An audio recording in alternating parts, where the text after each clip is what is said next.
നമസ്കാരം. മഴക്കാലം പനിക്കാലമാണ്. സംസ്ഥാനത്ത് പകർച്ചപ്പനി വ്യാപനം രൂക്ഷമാണ്. ആശങ്ക കൂട്ടി തലസ്ഥാനത്തെ കോളറ ബാധയും എറണാകുളത്തെ ഡെങ്കിപ്പനിയും. നെയ്യാറ്റിൻകര കാരുണ്യ കെയർ ഹോമിലെ ഒരു മരണം കഴിഞ്ഞ ദിവസം ഉണ്ടായത് കോളറ മൂലമെന്ന് സംശയമുണ്ട്. കെയർ ഹോമിലെ ഒരു കുട്ടിക്ക് രോഗബാധ സ്ഥിരീകരിക്കുകയും ചെയ്തു. ലക്ഷണങ്ങളോടെ ഏതാനും അന്തേവാസികൾ ചികിത്സയിൽ കഴിയുന്നു. അതിനിടെയാണ് എറണാകുളത്തെ ഡെങ്കിപ്പനി വ്യാപനത്തിന്റെ വാർത്തയും വരുന്നത്. സംസ്ഥാനത്തെ ഡെങ്കി ബാധിതരിൽ 54% എറണാകുളത്താണ്. ശനിയാഴ്ച മാത്രം സ്ഥിരീകരിച്ചത് 86 കേസുകൾ. വൈറൽ പനി, മഞ്ഞപ്പിത്തം, എലിപ്പനി കേസുകളും വിവിധയിടങ്ങളിൽ നിന്ന് റിപ്പോർട്ട് ചെയ്തിട്ടുണ്ട്. ഏറ്റവും പുതിയ വിശദാംശങ്ങൾ, ഒപ്പം പനിയിൽ ജാഗ്രത എങ്ങനെ വേണം, ന്യൂസ് ഈവനിംഗ് വിശദമായി പരിശോധിക്കുന്നു. സ്വാഗതം.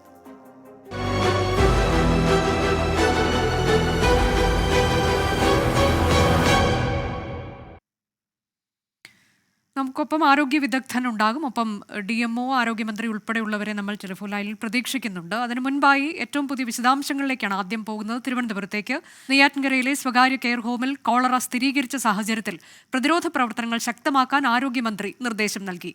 ആവശ്യമെങ്കിൽ രോഗികളെ ഐരാണിമുട്ടത്തെ ഐസൊലേഷൻ വാർഡിൽ പ്രവേശിപ്പിക്കും.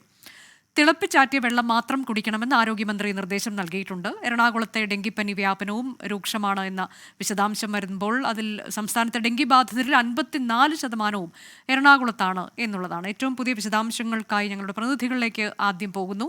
അജീഷ് ജയകുമാർ തിരുവനന്തപുരത്ത് നിന്ന്, ഒപ്പം എബിൻ ജോസ് കൊച്ചിയിൽ നിന്ന്. ആദ്യം അജീഷിലേക്ക്. അജീഷ്, ഇപ്പോൾ തിരുവനന്തപുരത്തെ ഏറ്റവും ആശങ്കയായി വന്നിരിക്കുന്നത് കോളറ ബാധയാണ്. അത് നെയ്യാറ്റിൻകരയിലെ ഒരു കെയർ ഹോമിൽ നിന്നാണ് അങ്ങനെ ഒരു വാർത്ത വന്നത്. കഴിഞ്ഞ ദിവസം മരണമടഞ്ഞ ഒരാൾക്ക്, ഒരു അന്തേവാസിക്ക്, പക്ഷേ അതുണ്ടോ എന്നത് സ്ഥിരീകരിക്കാൻ കഴിഞ്ഞിട്ടില്ല. പോസ്റ്റ്മോർട്ടം റിപ്പോർട്ടൊക്കെ വന്നാൽ മാത്രമേ ഒരുപക്ഷെ സ്ഥിരീകരിക്കാൻ കഴിയുകയുള്ളൂ. എന്നാൽ ലക്ഷണങ്ങൾ ഉണ്ടായിരുന്നു എന്നതാണ് പറയുന്നത്. മറ്റൊന്ന്, അതേ ഹോമിലെ തന്നെ മറ്റൊരു അന്തേവാസിക്ക് രോഗം സ്ഥിരീകരിച്ചു. ഏതാണ്ട് 12 പേരോ മറ്റോ ഈ രോഗലക്ഷണങ്ങളോട് ചികിത്സയിലും കഴിയുന്നുണ്ട്. അപ്പോൾ ഒരു ആശങ്കയുടെ സാഹചര്യമുണ്ടോ? എന്താണ് ആരോഗ്യവകുപ്പ് നൽകുന്ന വിവരം?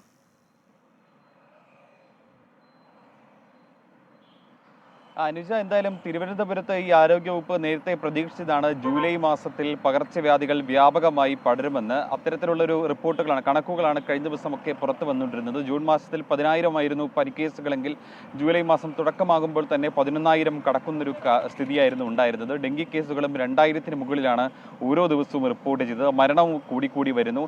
ഇതിനിടയിലാണ് തിരുവനന്തപുരത്തെ നെയ്യാറ്റിൻകരയിൽ ഇപ്പോൾ കോളറ കേസ് കൂടി റിപ്പോർട്ട് ചെയ്യുന്നത്. കഴിഞ്ഞ ദിവസമാണ് അവിടുത്തെ 26-കാരനായ അനു എന്ന അന്തേവാസി അവിടെ അന്തരിച്ചത്. അദ്ദേഹത്തിന് ഈ രോഗലക്ഷണങ്ങൾ ഉണ്ടായിരുന്നു, പക്ഷേ അദ്ദേഹത്തിൻ്റെ രക്തസ്രാവം അല്ലെങ്കിൽ സാമ്പിളുകൾ പരിശോധിക്കാൻ സാധിച്ചിരുന്നില്ല.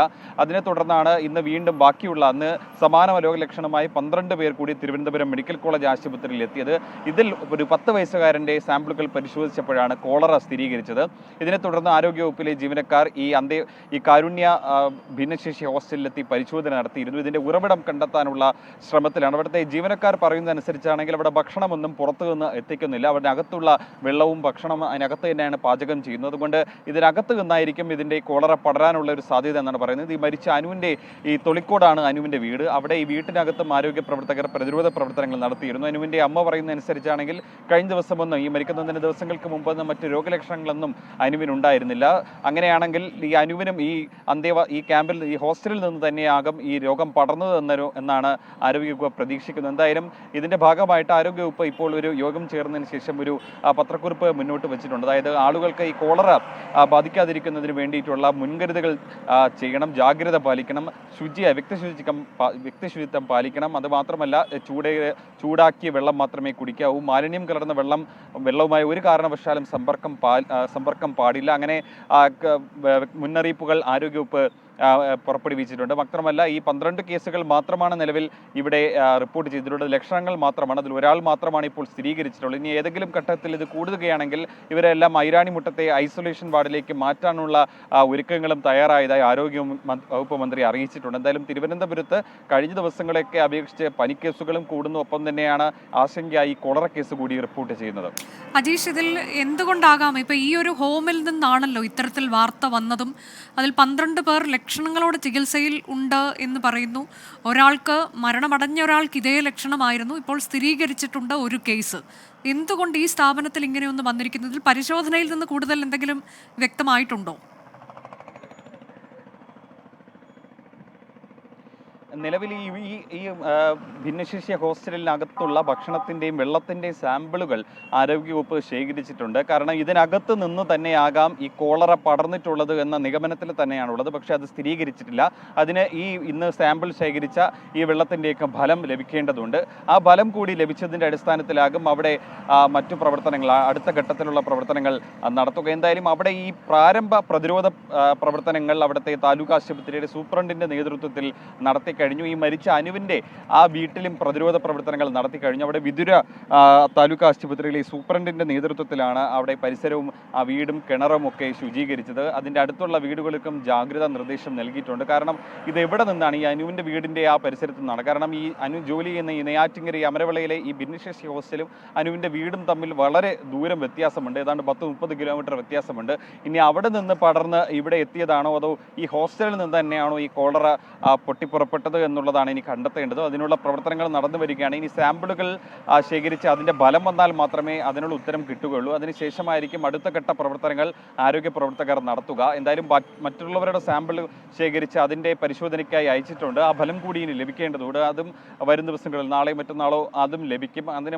എന്തായാലും ഇപ്പോൾ ആശുപത്രിയിൽ ചികിത്സയിലുള്ളവരുടെ ആരോഗ്യനില തൃപ്തികരമാണ്. അതിൽ ഗുരുതരമായ ആരോഗ്യനിലയുള്ള ആരുമില്ല. പെട്ടെന്ന് തന്നെ ഈ ലക്ഷണങ്ങൾ കണ്ട ഉടനെ ആശുപത്രിയിൽ എത്തിച്ചു കഴിഞ്ഞാൽ കോളറ പെട്ടെന്ന് ചികിത്സിച്ച് ഭേദമാക്കാൻ സാധിക്കും. പക്ഷേ അനുവിൻ്റെ സ്ഥിതി അങ്ങനെ ആയിരുന്നില്ല. വഷളായതിനു ശേഷമാണ് ആശുപത്രിയിൽ എത്തിച്ചത്. അതുകൊണ്ടാണ് മരണം സംഭവിച്ചത്.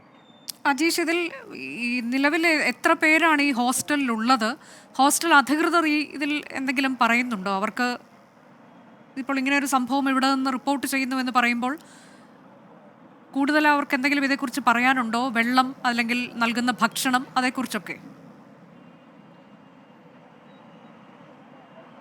ഈ അവിടുത്തെ ജീവനക്കാരുമായി സംസാരിച്ചപ്പോൾ അവർ പറഞ്ഞത് പുറത്തു നിന്ന് ഒരു ഭക്ഷണവും ഇവിടെ എത്തിക്കുന്നില്ല. അവിടുത്തെ അന്തേവാസികൾക്കെല്ലാം അവിടെ ഉണ്ടാക്കുന്ന ഭക്ഷണവും അവിടെ തന്നെയുള്ള പൈപ്പിലെ വെള്ളം ചൂടാക്കിയുമാണ് നൽകുന്നത്. അപ്പോൾ അവർക്കും അത് അത്ഭുതമാണ്. കാരണം ഇതെങ്ങനെ ഈ ഇവിടുത്തെ അന്തേവാസികൾക്ക് ഇത് പടർന്നു എന്നതിൽ പിടിപെട്ടു എന്നതിൽ അവർക്കും അത്ഭുതമാണ്. അതുകൊണ്ടാണ് ആരോഗ്യ പ്രവർത്തകർ അവിടെ എത്തി പരിശോധന നടത്തിയത്. അവിടെ ഏതാണ്ട് 30-ലധികം അന്തേവാസികളാണ് അവിടെ ഉള്ളത്. കൂടുതലും ഭിന്നശേഷിക്കാരായ കുട്ടികളും മുതിർന്നവരുമൊക്കെയാണ് അവിടെ ഉള്ളത്. ഈ പലരും ഈ അവിടുത്തെ ജീവനക്കാർ തന്നെ പലരും ഈ മറ്റു സ്ഥലങ്ങളിൽ നിന്ന് അവിടെ വന്ന് താമസിച്ച് ആഴ്ചയിലൊരിക്കോ മാസത്തിലൊരിക്കോ വീടുകളിൽ പോയി ജോലി ചെയ്യുന്ന സ്ഥിതിയാണുള്ളത്. ഈ അനുവും അങ്ങനെ തന്നെയായിരുന്നു. ഒരു മാസത്തിൽ അവധി ഉള്ളപ്പോൾ മാത്രമാണ് തുളിക്കോട്ടുള്ള വീട്ടിൽ പോയിക്കൊണ്ടിരുന്നത്. അനുവിൻ്റെ അമ്മ പറഞ്ഞിരുന്നതും അതുതന്നെയാണ്.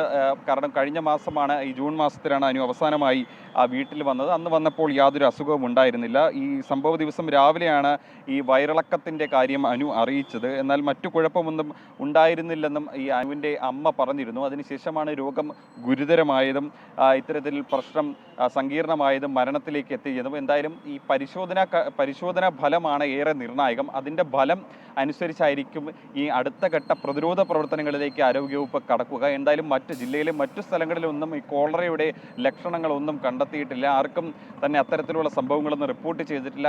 എന്തായാലും ഏതെങ്കിലും ഒരു സാഹചര്യത്തിൽ അത്തരത്തിലുള്ള ഈ കോളറ ലക്ഷണങ്ങൾ കണ്ടു വരികയാണെങ്കിൽ ഉടൻ തന്നെ തൊട്ടടുത്തുള്ള പ്രാഥമിക ആരോഗ്യ കേന്ദ്രത്തിലോ അതിനടുത്തുള്ള ഈ കിടത്തി ചികിത്സാ സൗകര്യമുള്ള സർക്കാർ ആശുപത്രികളിലോ സ്വകാര്യ ആശുപത്രികളിലോ ചികിത്സ തേടണമെന്ന് ആരോഗ്യവകുപ്പ് മുന്നറിയിപ്പ് നൽകിയിട്ടുണ്ട്. എന്തായാലും ഈ സ്വകാര്യ, അതായത് സർക്കാരിൻ്റെ മെഡിക്കൽ കോളേജുകളിലും മറ്റും ആളുകൾ പോകുന്നത് പരമാവധി കുറയ്ക്കാനും അറിയിച്ചിട്ടുണ്ട്. അത് രോഗങ്ങളില്ലാത്തവർ പോകുന്നത് കുറയ്ക്കുക, അഥവാ പോയി കഴിഞ്ഞാൽ മാസ്കും മറ്റും ധരിക്കുന്നത് നിർബന്ധമാക്കണമെന്ന് കഴിഞ്ഞ ദിവസം യോഗം ചേർന്ന് ഒരു ആക്ഷൻ പ്ലാൻ തയ്യാറാക്കി അതിനുശേഷം പുറത്തിറക്കിയ വാർത്താക്കുറിപ്പിൽ പറയുന്നുണ്ടായിരുന്നു.